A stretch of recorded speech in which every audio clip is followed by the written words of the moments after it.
So I'm Geoff Anderson with the Geoff and Geoff team. There's two Geoffs, one with a J, one with a G. The one with the G happens to be my cousin, which was a funny discovery. We actually didn't even grow up together. I met him only 4 years ago when we started our team because we grew up a country apart.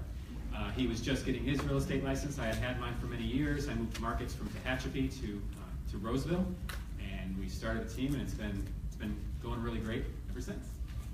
Thank you. Hi everybody, Nicole Solari from the Napa-Solano area. I'm kind of a newbie. I've just been a realtor for 3 years. Just got my broker's license a couple months ago and just started a team. It'll be a year long in 1 week. So newbie panelist here. Grew up, born and raised in Atlanta, Georgia, went to the University of Georgia, and now I consider myself a Californian. Sweet. Gave up the peaches for that. Give up the beaches for more taxes. A bulldog.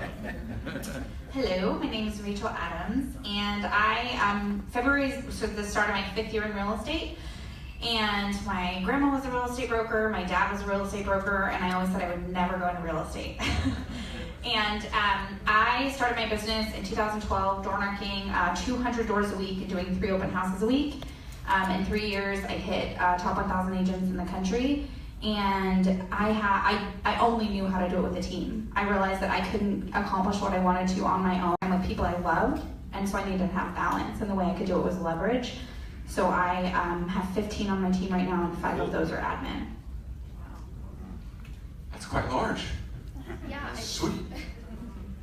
So, there's a lot of seats still here, so you can come in and fill them. We're excited to have you here. I'm going to start out with the first question. And I'm going to start with you, Rachel. And then we'll work down the line again. June, when you want to chime in, please chime in and ask. You can ask away as well. Okay, I'll just faint if it goes wrong. Okay. You and I both. So, first, how long have you been a team? And how many team members there are? You said 15. Yeah. And then the composition of the team. Sure. I'm thinking commission. What do you mean? Like, who is? Yeah, who buyers, agents. Got it. Okay, cool. So there's 15 on the team. 5 of those are admin. One of them is our COO, and so we've got 2 that are W-2'd and in the office. We were talking about this earlier.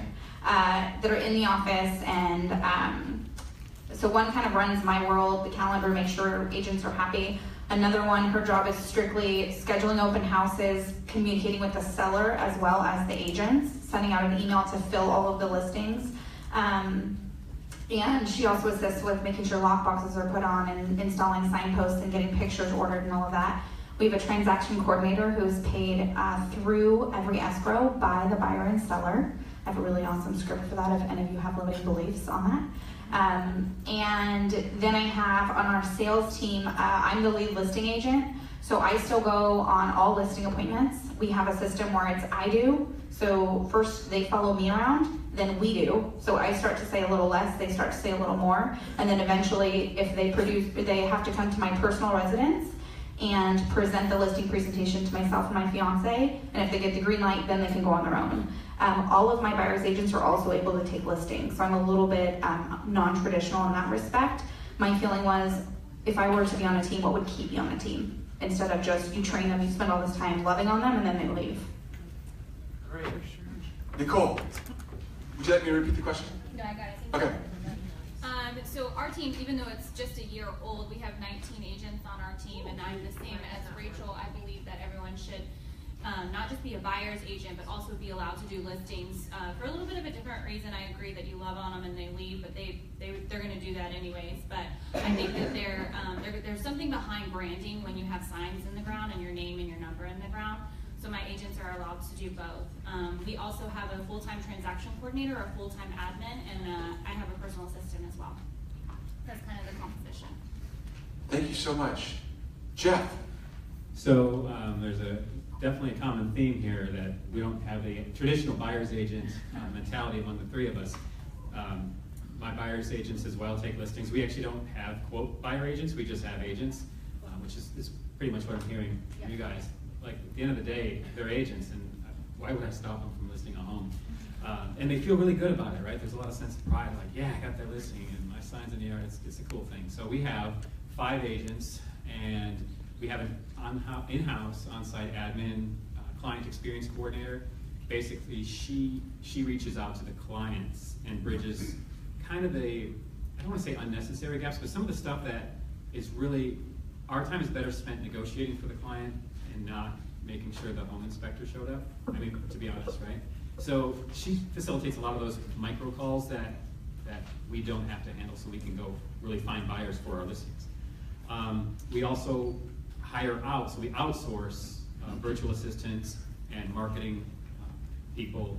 A marketing coordinator that's not with our company at all. We actually pay a marketing firm to handle that for us.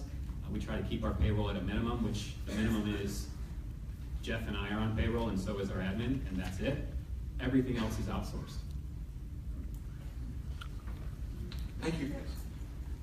Just one of the questions that we worry about is independent contractor, and you have this team and this relationship, and I'm wondering who, if they're employees, who are the employees of, or what are the employees of, and how do you handle the HR part of it, if they are employees, broker, if they're licensees, you know, how does all of that work? Sure. So since I only have one employee, it's a really easy one for me to answer, or to start anyway, to be short. Geoff and I have a corporation, and we are employees of our own corporation, as is Laura, our admin. And so that's the only employee relationship. The agents on our team are still independent contractors of the brokerage, Coldwell Banker in this case. So they hang their license with Coldwell Banker, not with me, and they're independent. Their IC agreement is with CB. Exact same way. We started a corporation, and I pay myself a salary, and I'm the only employee on my payroll books. It's really important. I recommend to anyone who's starting a team to put in an attorney on retainer, someone that's familiar with contract labor as well as real estate, because there can be huge implications associated with misclassifying a 1099 employee as when they're actually doing W-2 work. And the IRS actually has a 21-point question that if you answer those questions and any of them are answered yes, they're actually not an independent contractor, they're a W-2. So if anyone out there is thinking about starting a team, or you guys are talking to someone about starting a team, figure out if they're W-2s or 1099s, because you can get yourself in a lot of trouble. All of my agents, my assistants, they're all independent contractors, and the agents are independent contractors with the broker as well, Nicole. So I'm similar as well, which it seems to be all of us have a theme in this. All my agents are licensed under the brokerage, Keller Williams, and I have a corporation. I did not incorporate early as much as I should have. I'm very much a shoot from the hip person, so I was like, I'm just gonna fail forward and see how this goes. And I wish I had this kind of a panel. And what I learned later, this last year was the first year I've ever gotten a refund, and I didn't even know that happens in real estate. And so what I would suggest is, if you're thinking of starting a team, really pay attention to a profit and loss. Have a bookkeeper that will give you a weekly or a monthly profit and loss statement and know your numbers. And then team them up with a CPA and have them talk to each other. And now in our office, when it comes to HR stuff, we actually have a attorney that's in our office that we can always go to. My main admin, Carla, she has had 5 children, and 3 of them when she's working with me. And there were so many rules that I didn't know about, how, like maternity leave, and she's an employee, and I didn't want to say the wrong thing. And if she wasn't feeling well, I'm like, you know, I want you to go home, absolutely. And then how many days does she, like, I didn't know that stuff. So I would encourage you to really, really dig into have people you can turn to before you start. And so the admin are all on W-2, the agents are all 1099, and then the TC is paid through escrows. You have a question on that? Okay. So my next question is, at what point, why did you start a team, and then who was your first hire? So I started a team because I was, to take it a little bit personal, I was in a pretty unhealthy marriage when I got into real estate, and people say like they're paycheck to paycheck, and I was a paycheck behind a paycheck. And so I was struggling financially, and I knew I only had one of me, and I wanted to do more business, and I only had so many hours in the day. And so my first hire was a showing agent. And my limiting belief was that people only want to work with me. And so I can't have someone else show my clients properties because they want to work with me. And what I realized is that they want a standard of service. And so what I did is I would have somebody come into a buyer broker or buyer agreement, whatever you guys call it, and they'd sit down with me. And can I have you be my buyer? Okay. So Jared, you're my buyer, and I'm gonna have Geoff. You're gonna be my showing assistant. Okay. All right. So Jared, the most important thing to me is that when you go to find a home, can get you the best price for that property and negotiate on your behalf. The worst thing would be is that you want to see a house and I'm not available to show it to you. So I want to introduce you to Geoff. And Geoff slides his card across, right? And I say, Geoff's actually been hired to work with you around your schedule. So if there's ever a house you want to see, you just let him know and he's going to work with you. Now, some of my clients look at 6 houses, most of my clients look at 8 houses. Sometimes, you can look at 6. And so when we already set up this custom portal for you. So save your top 6 to 8 properties, and then you're going to contact Geoff. Now, what Jared doesn't know is that Geoff has been taught how to time block, and Geoff also has a job in the morning, and so he will check with the sellers. And when Jared sends him 2 properties to see on Saturday and 6 properties to see on Sunday and 4 on Monday, Jared checks with the sellers and says, you know what, I've got great news. We can see all those properties on Saturday from this time to this time. And Jared now feels like, wow, she's not leaving me. What a VIP service. She hired someone to work with me around my schedule. And so that's how I was able to totally double my business. And compensation, if I can share that, on how I compensate the showing agent. Is that okay? Or no? Okay, so we have a certain percentage, and then we cap that amount based off the price point. Okay. Thank you. Could you repeat the question? Absolutely. I was listening to the role play. Isn't that fun? So why did you start a team, and who was your first hire? That's right. Okay, I remember the first part. I actually got into real estate to start a team. I started thinking about teams 3 or 4 years ago, before it was hot and sexy, before everybody wanted to have a team or be on a team. I came from an industry in the startup world in Silicon Valley, and I saw the team concept really, really take off in my previous career.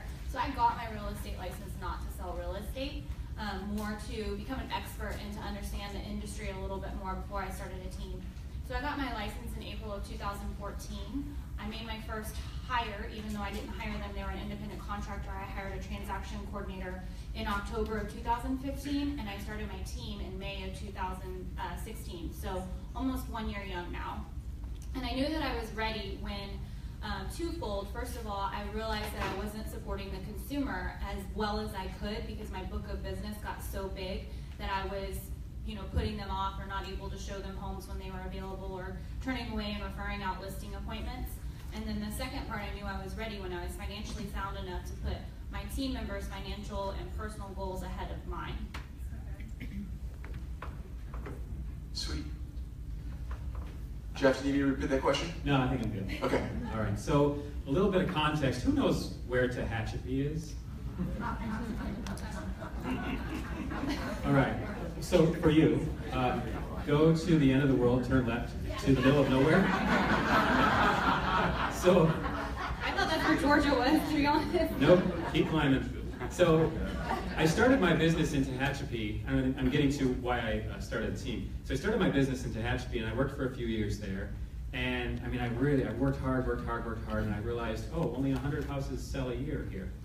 And so, funny, I'm not far off, if you guys really know the place. So I knew there was a ceiling, like a real limiting ceiling, not like this perceived thing, oh, I just can't do this. No, there was actually there's not enough houses to sell here. So I moved markets to Roseville, and I applied the same kind of work mentality and work ethic that I used there, here, where it's like Sacramento area, and there's like 100,000 people. And so I started door knocking, started phone calling, all this stuff that I was doing there, and business was pouring in. And so why I started the team was kind of out of necessity. I had too much business to handle. Like you were saying, your book of business was growing too fast. And luckily, my cousin Geoff got his license around the same time that I was overwhelmed, and the person who kind of nudged him to get his license didn't hire him. So he wasn't really my first hire, but we kind of just decided to work together and said, hey, man, I've got a lot of people, you can just start helping them, we'll work this together. And so we really started that out of necessity. Our first hire, official hire, was, however, an assistant for the both of us. Great. Thank you so much. So, this is a Jared question, it's not a scripted question. Yeah. What do you call yourself? Do you call yourself a team leader? What do you refer yourself as? So we literally just got back from a retreat on this very topic. Since there are two of us, right, I'm taking over, so Chief of Operations, and Geoff is kind of taking over the sales portion of it. So he's the sales team leader, and I'm the head of operations. Okay. Same question. So when I introduce my associates, my agents, or anyone, I call them my partners. So anytime I'm making an introduction to a consumer or to another broker, I always say, this is my partner, Geoff. Because we really are partners. I lead them by example, and I lead the things that they do, but at the end of the day, we're truly in a partnership and a marriage with each and every one of them. So I don't call myself the team leader, I just call myself usually the broker, without the perception that I am actually the RE/MAX broker. But around the office, I'm called the broker. So we switched because I was really trying to empower my agents to take listings, and I didn't want them saying, this is my team lead. So we switched this year to calling each other partners, and it was awesome for what it did for them, because I feel like they always feel like as the team leader, you're above them. And so it was really neat, because knowing that they got to call me their partner, like all of them lit up, and they still do, and so that's really neat to see. However, in our market center, I'm considered the team leader of my team. So it's the Rachel Adams group, and then we have associates that work on the Rachel Adams group. So I consider them my partners. They would probably call me their team leader. And the second part of that question is there any confusion when you use partner? Is there any confusion with ownership? I don't think so. I mean, my name's on everything, so. Just clear that up. I just want to see everybody up there. Oh, there are people there. By the way, there's seats way over here, lots, if you want to, you need a chair. Is that all right? Yes. There was this lovely little case called Sonowitz versus Bacall where a team broke up, and the court said, oh, we're a partnership, and they applied certain rules, and there's been some other things. Breaking up is what nobody thinks about when you're in the zone, and it's all very wonderful. So, have you ever had anyone leave? And what is your protocol when that happens? And I'll take volunteers instead of assigning answers. Oh, I can take that one head on. So if anybody knows my career as it's been, I started real estate with a partner 50-50 on everything. And our team was called the H. Adams team. And we had a contract, which I'm very thankful for, that we drafted with an attorney, which I'm very thankful for. So we had everything very black and white. And with the agents on the team, we have a 14-page contract and an addendum with any database they come into or anything ahead of time. What I found is that if it is so black and white that there's no gray area, then it just alleviates the issues that could come up. And I will tell you, and like having a 50-50 partner for me, it was amazing while it was amazing, and then eventually we start to be passionate about other things, and he started to be very passionate about investing and flipping properties, and I was running the real estate team. And so the dangerous part is when animosity starts to build and you don't talk about it.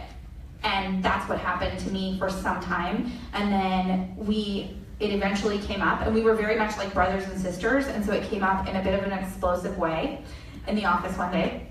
And that was on a Monday, and we had an appointment with an attorney on a Friday to dissolve the partnership. Thankfully, we had we're really big on 14. We had a 14-item addendum of if this happens with this type of referral, then this is what happens. If this happens with this type of client, then this is what happens. And we had like a year-long separation agreement that said if anything comes from this database that we purchased together, like a lead source, we use Boomtown, then he's compensated on a certain percentage. And so it was a little bit uncomfortable for a while, and then what was neat is eventually we were back to being each other's biggest cheerleader. And then he was gonna have someone else list his investment properties, and he came back. And it was difficult, and yet I find that with a partnership, if you have an agreement with them, that saves you. That's one powerful prenup. Anybody heard about? She's getting married in 42 days. Do you have the same kind of thing? No, and we'd actually never been in a fight. Like 3 months in the relationship, we'd never been in a fight. And my brother came over and he was like, "You guys, everything's so happy." He's like, "Let me ask you this: are you guys signing a prenup?" Bam! And then he walked away. So, how are your agreements? Our prenups are not 14 pages, thankfully, because it's long enough to hire someone. We do it pretty simple. Again, independent contractor agreements, and the ownership situation is clear. I think that if you handle things up front in the agreement, that when and if there is a sever of the relationship, it's in black and white. There's no questions about who owns what and what is expected from the team member or the team leader as you move on.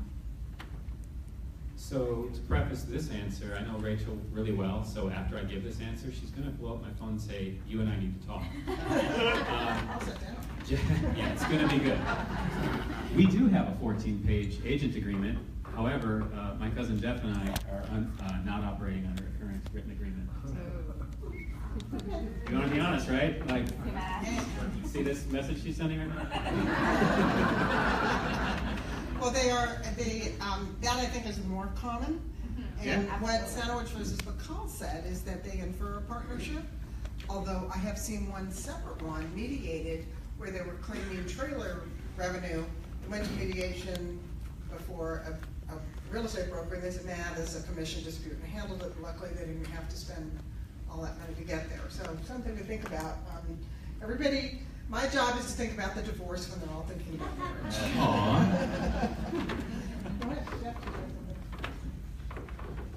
Geoff, what's your biggest struggle up to this point? Funny enough, is agent recruitment. I'm working actually closely with my broker right now on that very topic. I promised not to headhunt from within, and he promised to support me from without. So that's, and I mean, like within the last week, we've been working on a plan to help recruit agents for our team within his brokerage. So I feel that's a real synergistic approach, and so that's been my real challenge up to this point. So I think my biggest challenge right now is training and making sure that everyone is not just out there as salespeople and selling lots of homes, because we do sell lots of homes. We sell about a house a day. We got to do it the right way, and I got to know that these agents who go through our intern program and graduate, or the seasoned agents that come to our team, know how to do it the California Association of Realtors way, the right way, and they're out there protecting themselves, the brokerage, and most importantly, the consumer. And sometimes with 19 agents in my own book of business, it's a little hard to get that training squeezed in, because our culture of our team is let's sell houses, let's have fun, but sometimes putting the brakes on it and going back and retraining even the agents on our team that have been selling homes for 14 years is really important. I think my biggest struggle is not being the majority of the production on the team. When a lead comes in, because I get a lot of my business is through social media, and I take referrals really personally, so I want to work the referral because it's a reflection of me. And what happens a lot of times is, like at this point, so 80% of the business is my business, and I want to continue to grow the team. And so we just implemented a new system where, because we have a 90-day onboarding system for our team, and we have check-ins on milestones that should be achieved at day 0 to 30, 30 to 60, and then 60 to 90. So 3 times. Every 90 days we're checking in. Before they actually get to sign the contract with us, we're kind of like dating before we marry, if we will. And they actually are in office for 6 days with me training like full 8-hour days, and it was killing me. It was way too much time. So what I did is I took my I call it it's our training academy, is what we're calling it. And I took each of the 6 days and I turned it into a video series. I just, in like nothing fancy, like a tripod from Amazon and my iPhone and some good lighting. And so we turned it into a training series, and what was cool is we put it in the Google Drive, and then now as a constant training tool, if they have like a day working with buyers and they're like, well, how do I overcome that objection? They can just go back into the drive, watch the video again, and have that objection handler. So that was good, and I'm hoping that it can help them get their production up, because that's the point of having a team. And Nicole, I would love to know more about your 19 agents, because I think that's awesome. By the way, there's about 6 chairs up here. You don't even have to sit next to anybody if you want to come up here. Anyway, and there's plenty up front if you want to be more comfortable. So that There's one right here too. These are really important. Then you'll ask questions. So on the regulatory matter, I know you're a broker. I think the rest of you are agents, right? Not brokers. So the broker is responsible for supervision. How much of risk management do you do within your team, and documentation, and I know you do training for sales, but where does that flow go, and how does that work between your broker and you as a team? Well, I would say it depends on really depends on the severity, right? Like how deep is this going with the client? So if we're talking about a real issue that's threatened litigation, by the time they say sue you, I go straight to my broker. Like straight, not a text message immediately. But if they're a mad client, like just angry that somebody left the lights on in a closet, right? I handle that and work through that with the agent. So it really does depend on the level of severity. Raise your hand if you've gotten yelled at for leaving lights on in the closet. Everybody, right? It's crazy. Why do people get so mad about that? Get solar, man. So, as a broker, I have a little bit more hands-on when I go through the contracts and the liabilities and everything with the team members themselves. But I have to also remember, too, I have liability in that as well, because I'm an agent of a broker. I'm not a broker of the team members on my team.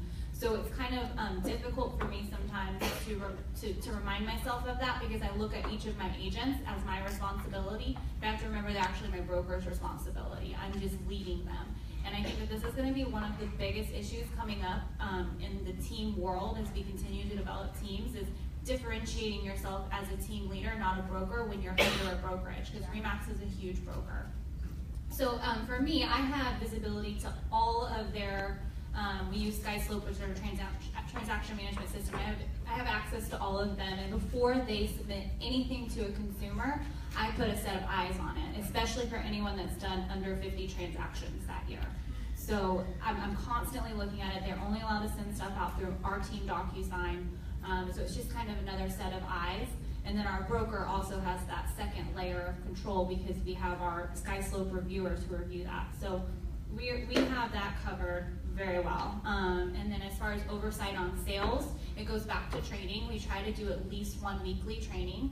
But sometimes we're doing 2 weekly trainings, and again, it's around consumer protection.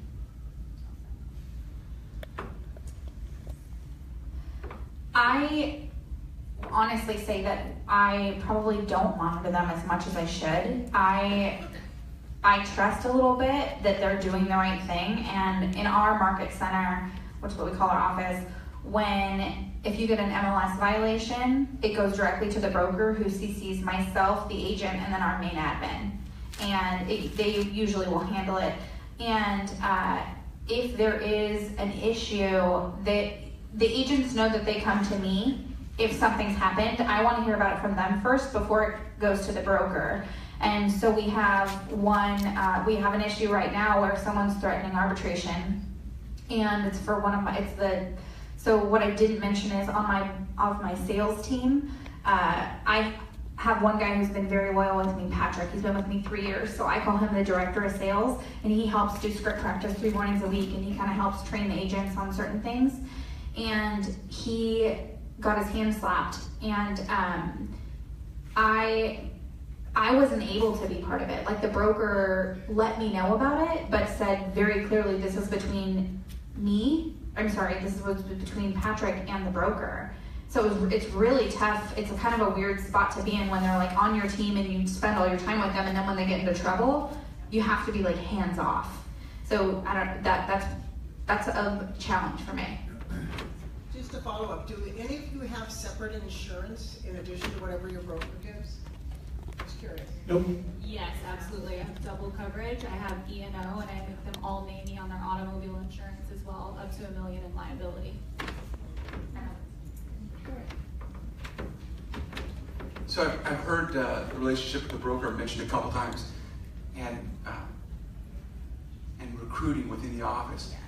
Talk to me a little bit about that, because a lot of times it's not you recruiting an agent, it's an agent wanting to come be a part of your team. So tell me about that and how you deal with that relationship. So the last like 3 agents that joined my team found me on YouTube. I do a lot of real estate coaching, so I have a YouTube channel and that's how they found me. So in our office, we also have a school downstairs. So recruiting could be very easy if I just hung out by the door and I'm like, hey, join my team. And there are agents that do that. And the management is very clear that you can't recruit from within. So they do it like a power walk where they're walking agents around the office. And I decorated my office nicely, so mine's a stop on it. And so they will talk to me, and so I will always offer to help them and welcome them to Keller Williams and give them my business card. And if they choose to follow up with me, they can. However, our office has a launch program where for the first like 6 deals or something like that, the agents have in-house coaching and a transaction coordinator. And if they sign that paperwork, and they were to join my team, then they have double caps they have to pay because they already for the first 6 deals. So it's kind of like I don't ever recruit in my office. I wait for them to come to me, and when they do come to me, I let them know I'm happy to have you, and this is the financial, implication it will be. Thank you. Either of you, whoever wants to take it first. So I'm a big believer that team-to-team recruiting is a big no-no. If someone even comes to me from another team, whether they're with Remax, Coldwell Banker, Keller Williams, or a small brokerage, I told them I won't talk to them until they let their team leader know that they're having a conversation with me. I just think it's a common courtesy. I would hope that broker or that team leader would do the same thing for me.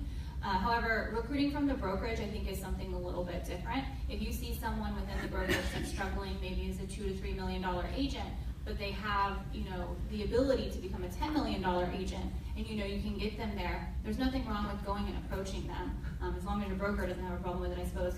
But I don't know any broker that wouldn't want you to have a hand in taking a $2 million agent to a $10 million agent. So what a perfect way to end that, because that's the exact relationship I have with our broker, is he knows that we're recruiting, and if he has an agent that he thinks would be a fit, that, hey, I think these people really want to work, I just don't think they get it and might need an extra push than what I'm giving them, or maybe an outside looking in, then he'll share that agent's name with me, and then I'll talk to them. But aside from that, I just don't think I'm charismatic enough for people to just seek me out. Just kidding. So, yeah, unless their name's Geoff, they're always welcome on the Geoff and Geoff team if their name's Geoff. So there's that.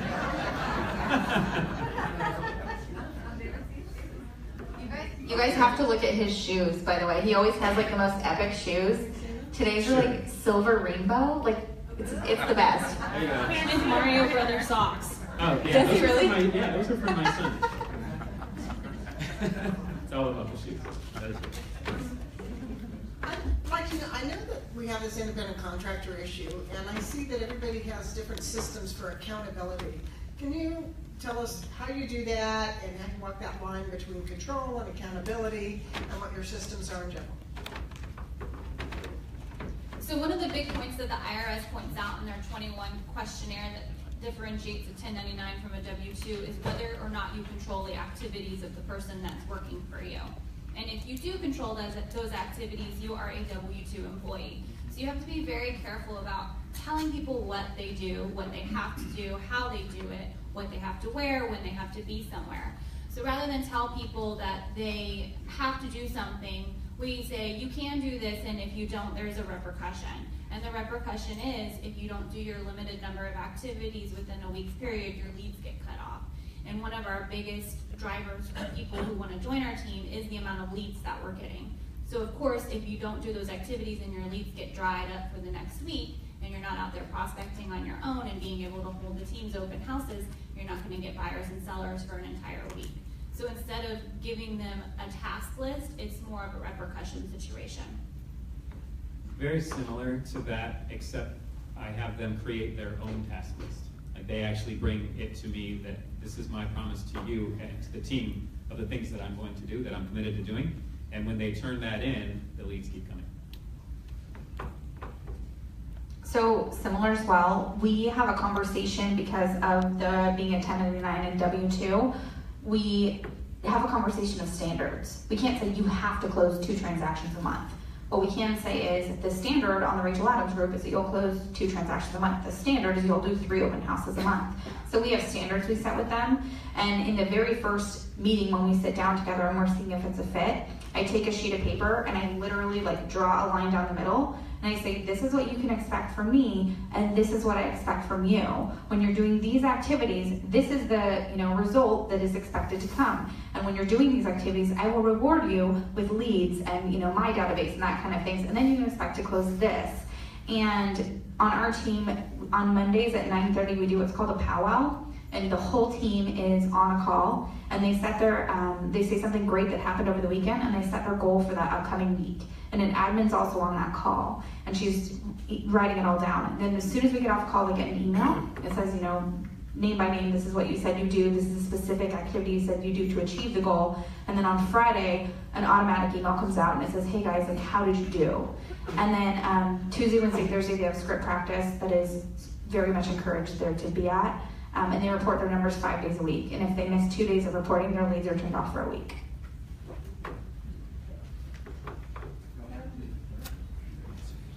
You're the boss. I like that because that leads into team culture. Talk to me about that a little bit. So we actually have a culture calendar. So the first thing, when everybody joins our team, we get their birthday. We make a big deal about birthdays on our team. We do team meetings every other Wednesday from 1:30 to 3. The first part of every team meeting, which they all love, is we go around table and they say something great that happened that week, and then they talk about their opportunity for growth. So we don't have problems on our team, we only have opportunities for growth. So everybody goes round table, and it's really neat to just have that connection. And we also do team, so usually 4 times a year, so once a quarter, we'll do some kind of a team event. I always involve a lender so that I get to split the costs because it's RESPA. And I watch my profit and loss. And we have a Facebook page for our team where people can ask questions, and we post motivational sayings. And we also have a mass text message that does not stop. So we have all the agents are on there, and it's also really lovely because today the whole team is out door knocking, and so they're sharing their wins.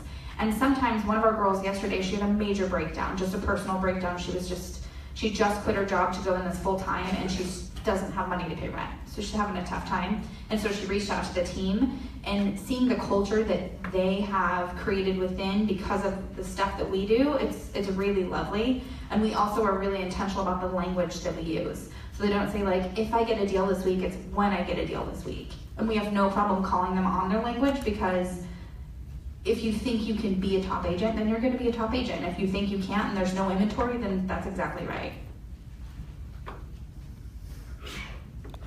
So I personally think that we have an amazing culture. We hire for the right culture, so I don't actually have to maintain the culture maintains itself by bringing the right people on who embrace that, who embrace our core values, who embrace our vision and wanna grow as a team, not just as an individual. Other than that, I grew up, my first career was in startups in Silicon Valley, so I got to learn a lot about culture. Good things and bad things, and I took all of those good things that I learned in those startups and put them in place in my team. So we have a kegerator in our office, we have corn dogs in the freezer, we have tequila shots on Friday. I mean, I know it sounds a little crazy, it can get crazy sometimes, but it's those types of things that make people want to come into the office and not want to leave, and therefore are more productive. So, and it's not all about corn dogs and beer, right? It's about recognizing and appreciating people, the birthday celebrations, we love birthdays too.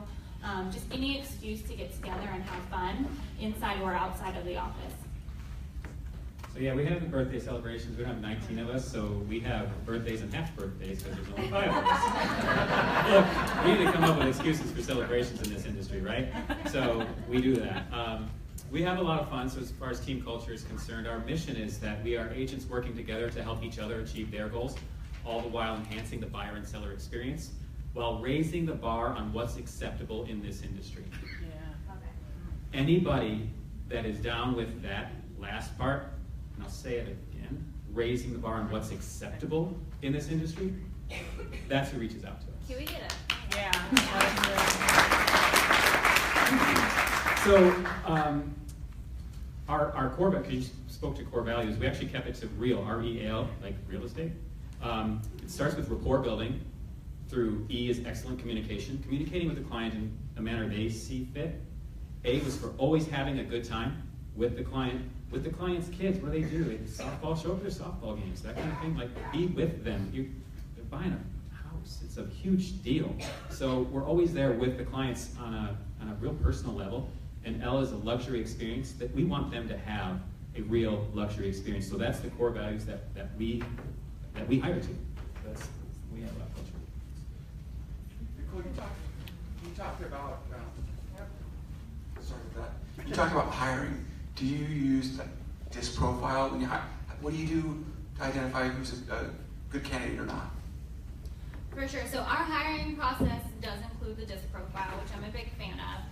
It's not something that's going to exclude you from getting hired. I just need to know how you're going to fit into the organization when and if you come on board, and how to communicate with you when you actually do come on board. So it's not something that'll preclude you from getting the job. I hire for a lot of different reasons. I've been questioned about the hires from my broker. Why did you hire this person and that person's now $13 million producer?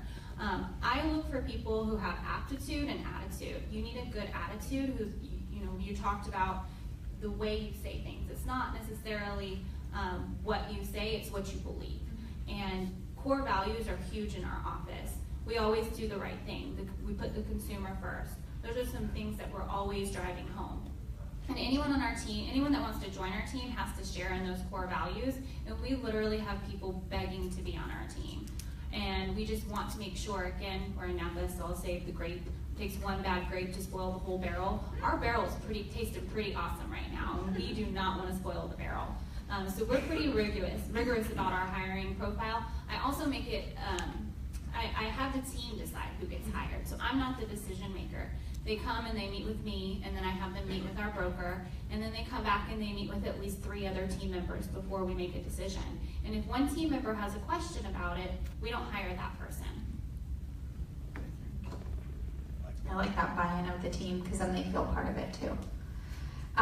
We use the DISC profile as well to start. So I will advertise in a couple different ways. I'll do, if I'm doing something on social media, or when our admin sends something out through Craigslist or whatever she's doing, we will put what they need to say in the subject line, like a specific thing it needs to say in the subject line, and then provide 3 references, and then attach your DISC assessment when you send this in. If they miss one of those 3 steps, we don't even look at the resume. I want to know that they're taking this seriously. And then when they sit down with us, Keller Williams had a program called Recruit Select. It was Way to Hire, and they had an acronym that really helped me understand the person that was sitting in front of me to kind of guide me through it, and the acronym was WAY. So you ask them about their work, their education, their interests, their goals, and their habits. So work, their education, interests, goals, and habits. I know I can sell houses, spelling is questionable. And so it's nice to have the conversation, and it's how they answer the questions. You really get a good feeling for who they are and what they believe. if somebody never ever mentions their kids or their spouse and they're married or they have kids, that's a big deal. That's a red flag for me. I really do believe that family comes before work, and I think that that needs to be the way that the other people, anyone who fits with our team, they align with that. And then I do a phone interview, kind of like a screening process to see if it's worth having a conversation in person. And then we'll sit down in person. And then I do a round table where I have them come to a team meeting and I have them sit in with the team. If I like them, they'll sit in with the team. And because our team culture at team meetings are super fun. And I really like them to see how do they fit in. And then after, I get the buy-in from the team and I see how they felt and if there was something they liked or didn't like. And if they want to ask another question, they can call the person and ask them. They can actually pick up the phone and just call. That's part of the expectation we set. So we use the disc test as well, the disc profile, just to know, like you said, who we're in front of. As a side note, I really like the whole thing that you use about the specific words in the subject lines. So if you're familiar with the band Van Halen, one of their stipulations in their contract was that there's a bowl of M&Ms on the table and all the brown ones were to be removed. Right. And a lot of people thought that was vanity, and the idea was, no, I just want to make sure they pay enough attention to that they get our sound equipment right. So it was very, very interesting. I thought that was pretty cool.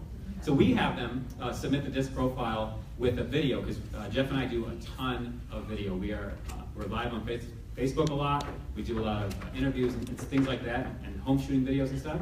We want to know that the people that are kind of down with us are cool to be on camera, because you never know when you will be in our office. As my broker will test, it looks like almost a studio in there when you talk about good lighting. Yeah, we hooked up the good lighting for sure, because anything that helps. So they shoot a video about themselves, and when we see it, the more raw that video is, kind of the better we perceive them, because we know they're really not afraid. If they just turned on their phone and started talking, that'd be awesome. So it's not scripted or anything, just send us a video of why you'd like to join the team or why you do this, whatever they want to send us, really. Can I add something real quick to Rachel's too? In case you guys haven't noticed, so far I'm super paranoid. So I want to just caution anyone who's hiring for W-2 employees to not ask about family situation, because that can be a big red flag, especially if they don't get hired and they want to know why they didn't get hired. Right. Yeah. And I don't ever ask. I just notice if they didn't.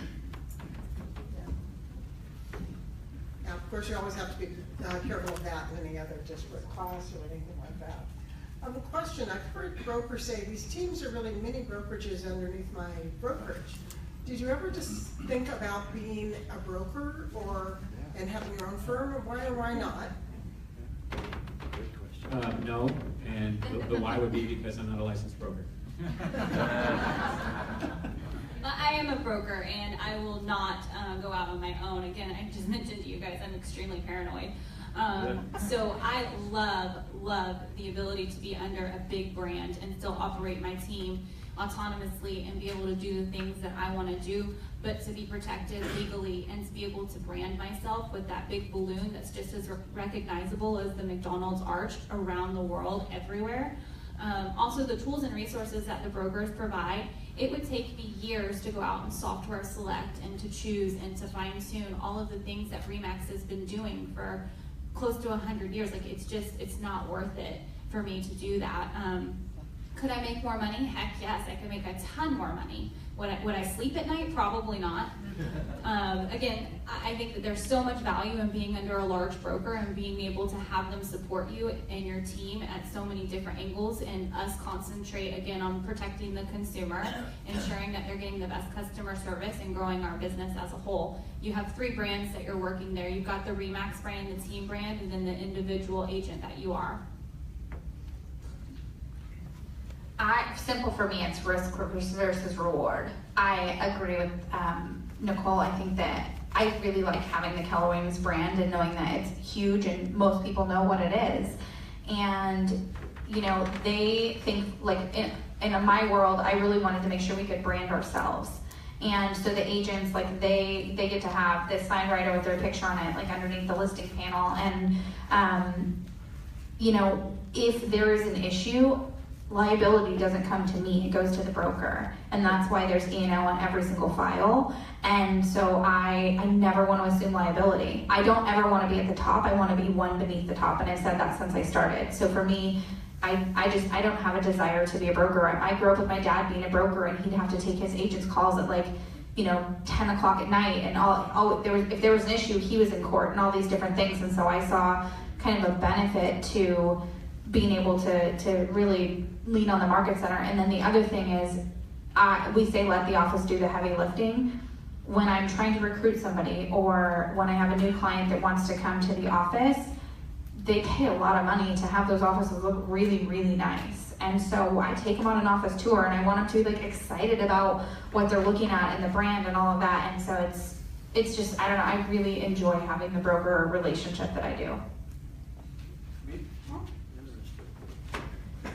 I realize there's some. I'm long. So I know there's a spectrum when you reference teams, kind of startup teams, and the ones that are just putting themselves together versus kind of where you guys are. So talk to me a little bit about your planning and your budget process, and how much emphasis you put on. Do you look at your P&L every month? Are those important parts of your business? Oh, okay, so yes, we look at our P&L every month. It's a huge part of our business.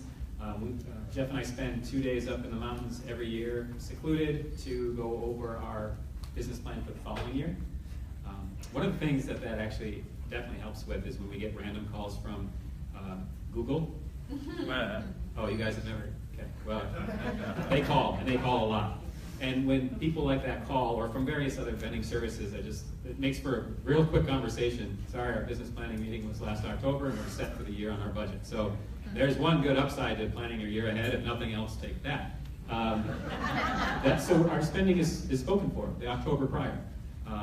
And then we review that, what you said, monthly, to make sure that that's still the case. It's rarely the case, but we still look at it to make sure it's still the case. Do we overspend? Sometimes, it depends on the situation or whatever was kind of before us that month. But we definitely take a really close look at the bottom line. Yeah, same here. I just realized my microphone came on. How awesome is that? So we do the same thing, except I look at my P&L every day.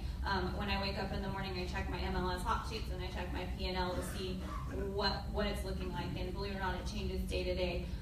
We've honed in on it so much that we know when it changes a 1/10%, what we need to scale back on.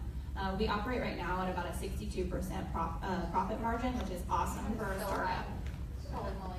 And we run, like I said, we don't skimp on the corn dogs. We get the turkey ones and the all beef. We do not skimp. We're not cheap. So it's not, it's not like we're cutting corners or trimming or cutting back on leads. We just know what works for us. And I took 2 years as an independent agent testing these things out, seeing, hey, what leads work? Which ones are, which cost per lead is less than the other, versus Zillow versus Realtor.com? Which marketplaces are these lead sources working? And what is the best CRM? Who gives us the best PPCs? All those little things that add up, that when our budget does change, our profit margin changes by even a 1/10 of a point, we can really hone in and see. We know in December our expenses go way up. It's Christmas, it's Hanukkah. I don't know what it is about Sagittarius, but I like to hire Sagittarius. Apparently, there's a ton of December birthdays. So we know exactly what every dollar goes to. Budget planning process. Okay. Review your, So when I first started the business, I was all about failing forward, and so I did not have a profit and loss. And I would spend what was in my bank account because I thought I had to spend money to make money. And I realized pretty early that that wasn't going to get me anywhere. So I really pulled back, and I said, okay, how much can my 2 feet do? And I realized my 2 feet could door knock, and my 2 feet could do open houses. And so we're really intentional about the lead sources that we pay money for versus what we can do. And we're of the belief on our team that we lead with revenue. So I will not just go out and spend buy a new advertising program because somebody on Facebook and some Facebook community says it's working great for them. I really, before I want to purchase anything, I want to talk to 5 or 6 people, not the people the company sends me. Because, you know, like if they ask you to buy a product, I ask, tell me some people who I know who are using this product. And then they tell me those people, and I ask those people who are 3 more people I could talk to. Like, I go deep on this because my money matters. And so I talked about the bookkeeper. This guy is awesome. Can I say the name of it? It's Palmer's. This guy's name is Mitch Palmer, and I have business cards up here that I can give you after if you want to talk to him. He works with agents all over the U.S. and he does a profit and loss every month for me, and he gives me cost of sale per file, and he tracks everything. And so for me, it's been so helpful to have that. And every Monday at 11:30, I sit down with my COO and we look at where we're at financially. And if we are behind for where goal is, then we're like, how many more houses do we need to sell to be at goal? And the biggest thing I can suggest is to make sure you're leading with revenue and be aware of the shiny objects, because for real estate agents, they're everywhere. So numbers matter. So June, you're up. I just need the exercise, and I want to see that there's somebody there too as well. Question, and I always ask the bad stuff. What was your biggest challenge, or what would you do to avoid it in the future, or any kind of crisis that you feel comfortable sharing? Any kind of challenge as you were either starting or, you know, a hiccup that then you learned how to deal with it? I didn't give them that one in advance. I can speak to that as an individual agent. You know, when I first got my license, I got it April 2014. I had just given birth April 2014, so I was super ready to get back to work. And I came on as an individual agent, and I had nobody to tell me what to do and how to do it, and I knew that I was eventually going to be a team leader, but I didn't know where to start and where to begin. I was really good at sales, though. I have 2 feet too. I know you guys can't see them, but I have 2 feet too. And so I started door knocking, open houses. Next thing I knew, 6 months in, I had 27 escrows, and I didn't know what I was doing. And so somebody threatened to sue me because the pest work didn't get done before the close of escrow, and I didn't know what to do. I didn't have someone to go to. So if I could do anything different, I would turn back time and pay somebody a lot of money to teach me what I learned in 2 years, probably in 6 months. And not get threatened to get sued. Yeah. Or have to write a check, which is what I did. Oh, I was going to ask you, did you pay for that termite? Yeah, watch the refrigerator box you don't accidentally see, and then you have to buy them in a refrigerator. That's happened. And washer and dryer. Yeah, man. And a white fridge Same counts as a house. fridge. By the way, if it's in the MLS, it conveys. Yeah, amen. Get a copy of that MLS when you're writing it off. I think my biggest thing I wish I realized, well, I guess 2 parts. One, research what you pay money on first. When I got in the business, like I said, I was financially tight, and I had this brilliant plan that I was going to put an ad in a wedding magazine. First comes love, then comes marriage, then buys your dream home. And I didn't realize people are broke after a wedding. So every month I had an auto payment reminder of what an idiot I was when it auto drafted. So it was a $1,625 learning lesson, which doesn't sound like money a lot, and yet at that time it really was for me. And the second thing was, when you're growing a team, there's mixed opinions on this. However, I very much think that you shouldn't hire your friends, because I went to a real estate convention and I saw these big agents on a stage, and I'm like, what's the difference between them and me? Oh, they have a team. I'm gonna get home and I'll ask all my friends to get their real estate license to come work for me. Not work with me, work for me. And my team imploded in 9 months. I lost my best friend. It was like a crazy thing because I didn't know how to lead. I was trying to have leadership without actually leading.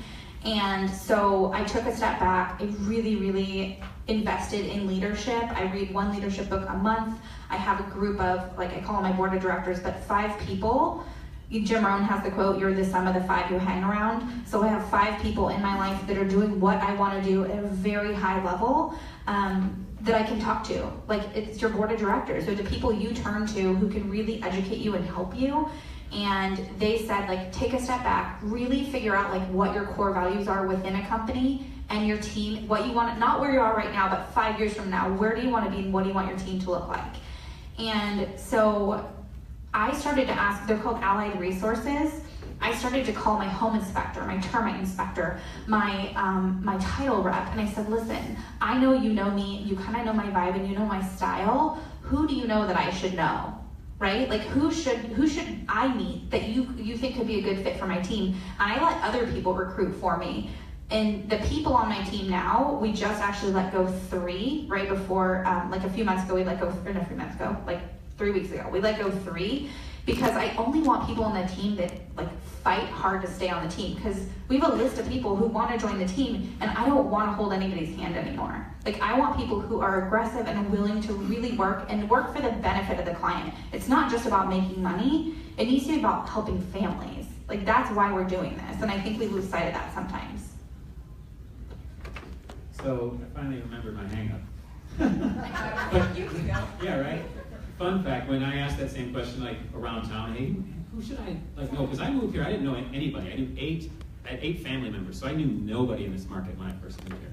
And so I was asking people, who should I know that, you get me, whatever. And so people said, man, you should really meet Rachel Adams. So I thought you'd want to know that. Oh, that's cool. Yeah, we've had lunch, so now it's cool, right? Yeah. Back to what's tripped me up. Who knows how many pages to just a basic listing agreement that you need with the C.A.R forms? How many pages total is all that stuff? Anybody know? 48. Yep. 32. I know that because I do it a lot, and I read them, and I pay real diligent attention. Here's the irony. On a 1-page contract for signing for marketing to go in crappymagazine.com, I didn't read the contract. Isn't that weird? Like, we read contracts all day, so we assume, look, we got C.A.R down, you can't throw me any curveballs. Well, here's the deal.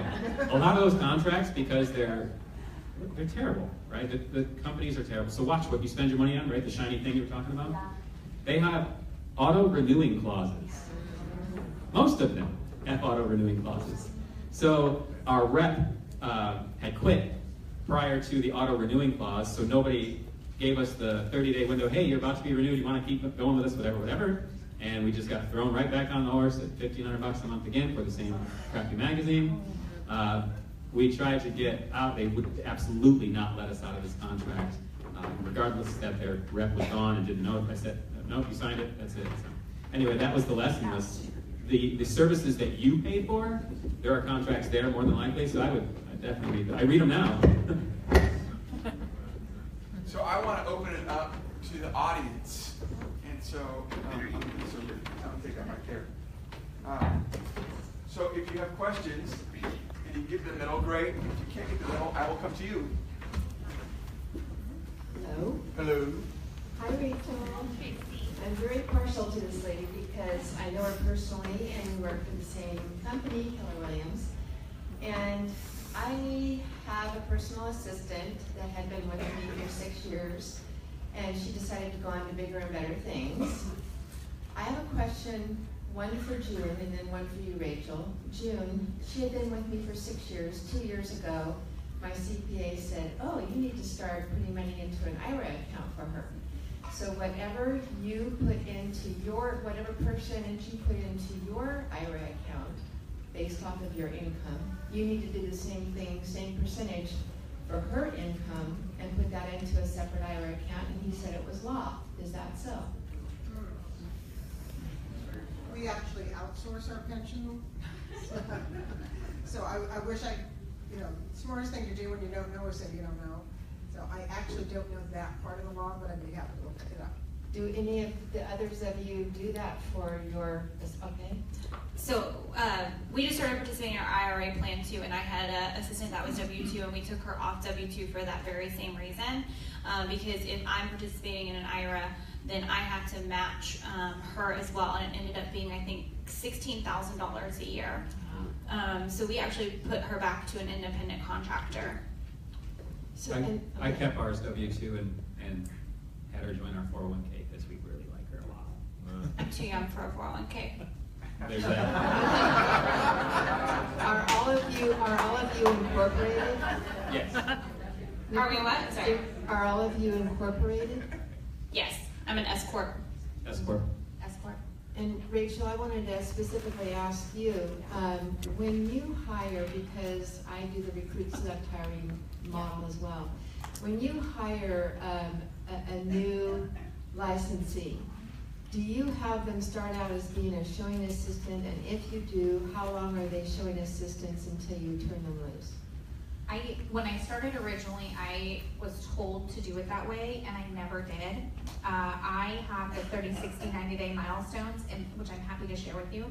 Part of the first 30 days, they have to preview 50 houses, and they have to there's certain shadowing they have to do, and several like open house shadowing and showing assistant shadowing, and we have a template for them. Like everything's templated, so there's no gray area of what they could say or couldn't say, as much as I can control. And so we don't have like a set time frame for them. Once they hit the 90-day milestone, as long as they're doing the things they need to do, we kind of let them fly. And to answer your other question on the tax, I just did that. Can I answer that? I don't want to get so what we were told for employees is if they have like a simple IRA, they can put a max of $12,500 into it, and you can match it up to 3%. So there is a cap. That's what they told me. Thank you, all of you, for being here today.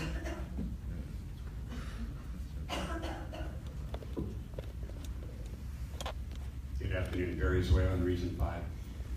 In your introductory comments, I heard both Rachel and Nicole say that you have to love on your team members, which I think all of us would agree.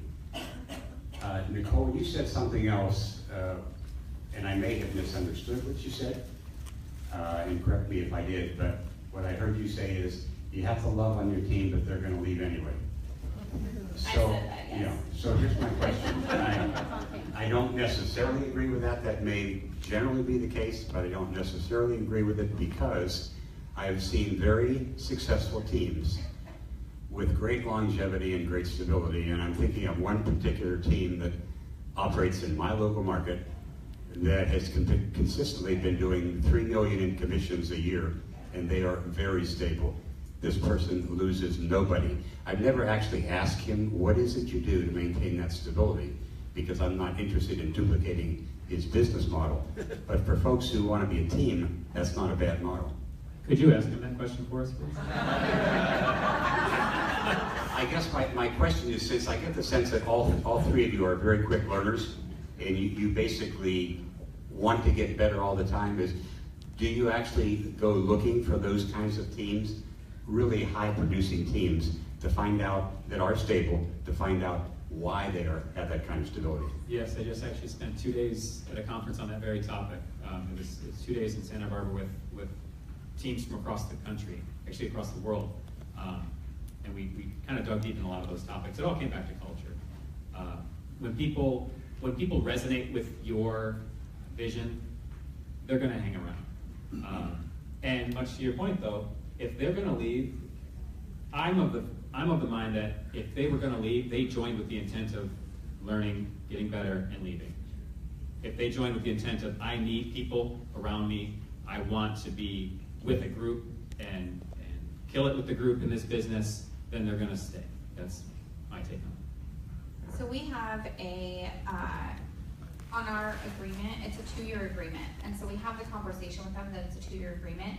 It also says in there that either party can cancel for any reason at any time. And our attorney put that in there. So, I mean, like what you said, if they don't want to go, like be there, then they can leave. However, that gentleman, Patrick, I told you guys about, he left a bartending job. He actually trained me how to bartend in 2002 when I moved to college. It was super weird because I met him 10 years later, or I didn't even know who he was. And so he came into the office and he jumped on my team, and there's loyalty there. And so he did like 11 deals and then 27 and then 40. And I remember saying to my business coach, I said, what if he leaves me? Like, when is he gonna get big enough that he'll wanna go on his own? And he said, Rachel, it is your job to make your world big enough that he can grow as big as he wants. So you have to constantly be growing and raising the bar and creating more opportunity so that Patrick will never leave. And he's in our wedding party, his wife is in our wedding party, like he's become like a part of the family, and so on our team, we call it a family. And so the people now, like I said, like we definitely have a fair amount of turnover. Like, I'll be totally honest with you guys, I've done it the wrong way a lot. And so I just now feel like I'm learning how to really operate a team at a high level, and I still mess up all the time, and I am completely okay with asking them for forgiveness. Like, you guys, I have to apologize to you. I ask you to lead generate for 2 hours a day because other people told me to do that, but I didn't do that when I was starting out. And so you're wanting the results that I had, and yet I lead generated for 10 hours, 7 days a week to get where I'm at. So I want to just own that and apologize to you because I want you to achieve your goals. And so let's talk about what our new commitment might be. And that was a conversation we just had in a team meeting, and we had like people crying, and I was one of them. And and it's I don't know, teams it's such an interesting dynamic, and it's also such a beautiful thing. It is, and you can love on them and leave them.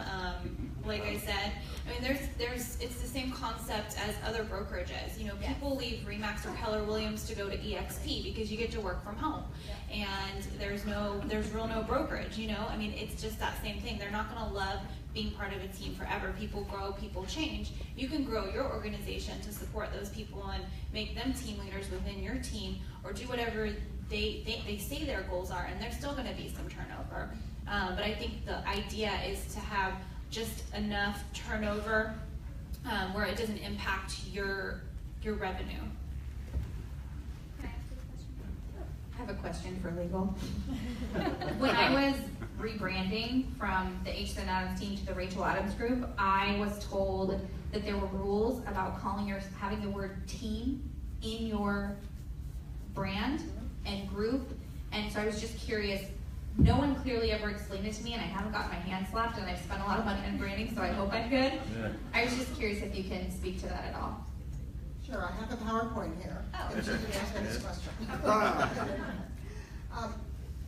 As you know, the advertising rules have changed like 3 different times, and the team rules kind of evolved. The current iteration, there was a time when you got a DBA under your broker, etc. But the current rules now, and the advertising rules are started in 2018, but the current team nomenclature is you have to have 2+ licensees, you have to have the surname of at least one licensee member, and then you have to use the term associates, group, or team, and it cannot include like broker. No brokers, please. No brokers. June. Get HR in here, please. It can't include the term broker. What the DRE is really concerned about is they don't want teams parading as if they are brokers or misleading anybody as to thinking they're broker. If you have that 1, 2, 3 test, one's kind of a negative test, you can't call yourself a broker, then you do not have to get a DBA, and you do not have to clear it with the DRE. It is, and that's the new protocol. If, however, you have a totally different naming convention, and the broker wants to get a DBA, they will not let a surname of any agent in there, then they can still get a DBA if you want to be, Hibachi team, or whatever. But that doesn't have the surname, and it does, so there are different protocols. If you do that 1, 2, 3 test, you don't have to get a DBA, and you can use that marketing name. So that's the new protocol, and you are welcome to keep this. But I have to keep part of it for a moment. I can stay. My name is group, so I'm good. That's one of the factors. And then starting in 2018, there are new advertising rules. First point of contact, you have to have the name and licensing number in no smaller type size than the smallest in the solicitation. So if you want to make it unreadable, you can make it as small as you want, I think. Why would you do that? And the responsible broker's identity has to be on there.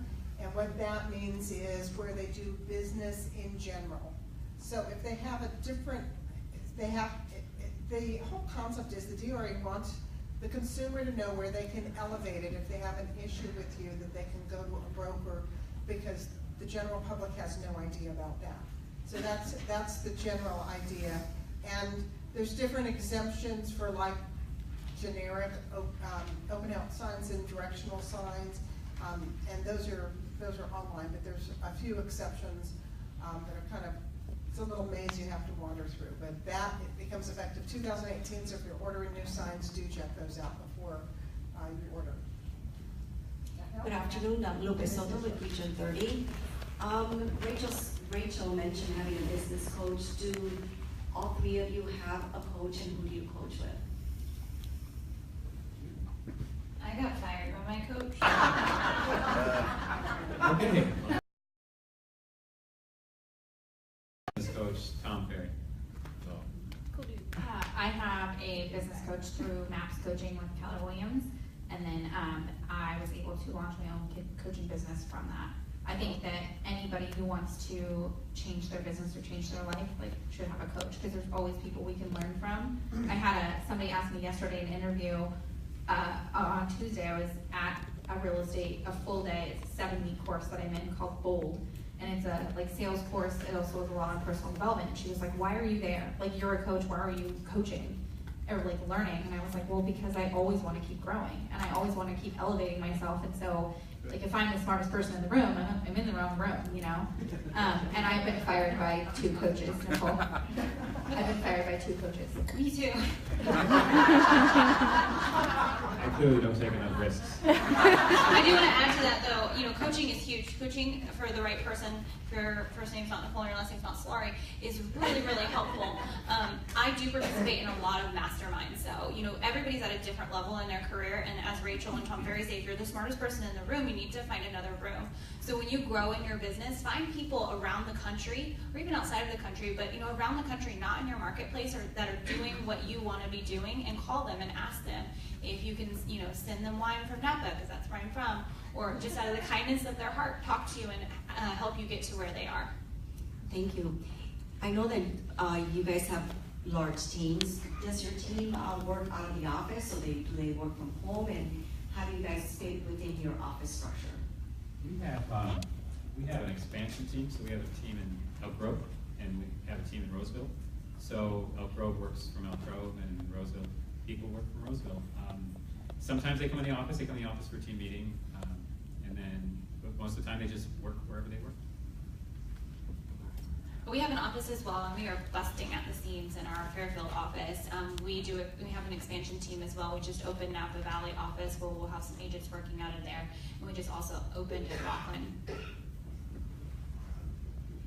We have 3 offices within the market center. So I have my own office, then we have an admin office, then we have an agent office, and 2 of our agents are expansion. So one's in Stockton and one is in Brentwood.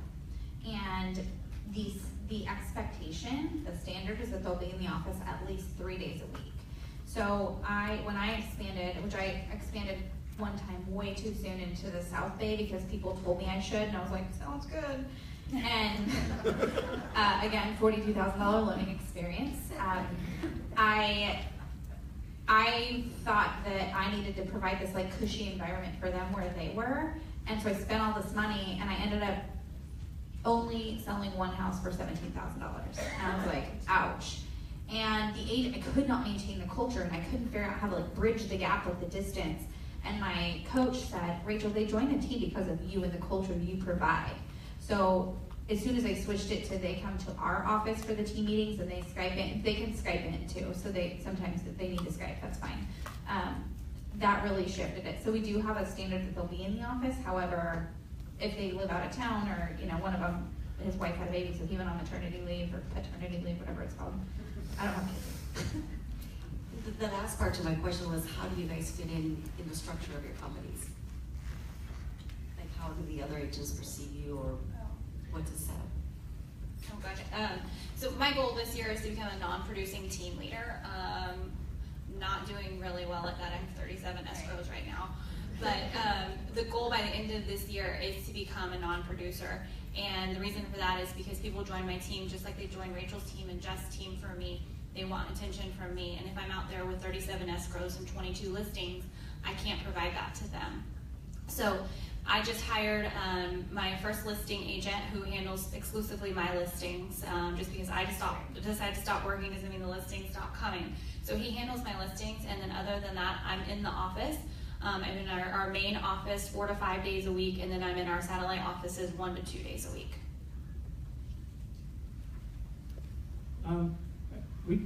We get along. I don't know really what your question was as far as what's the dynamic of the other agents in our office? I think you should, and correct me if I'm wrong, like how much do you produce compared to the team overall, and what are the okay. breakdowns? I guess I missed that. We're pretty much all. No, go ahead. that wasn't my question. As you know, there's so much talk about teams right now. Yes. And, some people say, the teams are very disruptive because they're big. So my question is what is the dynamic in your situation? Okay, got it. Sure. So yes, we're disruptive, but that's my fault. So I come from a background in stand-up comedy, and so I tend to kind of, yeah, that's about all the laughs I got. So now I got the real estate. That's better. So I tend to not forget that part of me, and sometimes I'm not gonna lie, I can take it pretty far, and some people straight up can't take it. So that's the disruption, right? I'm a kind of a goofball, but as far as the business end is concerned, I think we're pretty well respected. I'm also a very, very caring person. I care about everybody. I especially care about the people that came and spent an hour and a half with us in this room today. I think that's huge because you guys also have something you care about. And in that regard, I would help anybody in my office with anything they needed, from dropping flyers at their house to changing tires in their car. Like, I have no problem with that, and I think they know that about me. So that helps bridge the gap. And I understand what you're asking about the team disruption, right? Oh, they're just everywhere, they're causing this havoc, and just another thing by the Geoff and Geoff team. There's a little bit of that, but not a whole lot. We had, I think in our office, there's a little bit of the individual agents like, oh, they only do that because they're a team, or they get special treatment because they're a team. So we actually hear that a fair amount. And I really wanted to kind of like nip that in the bud.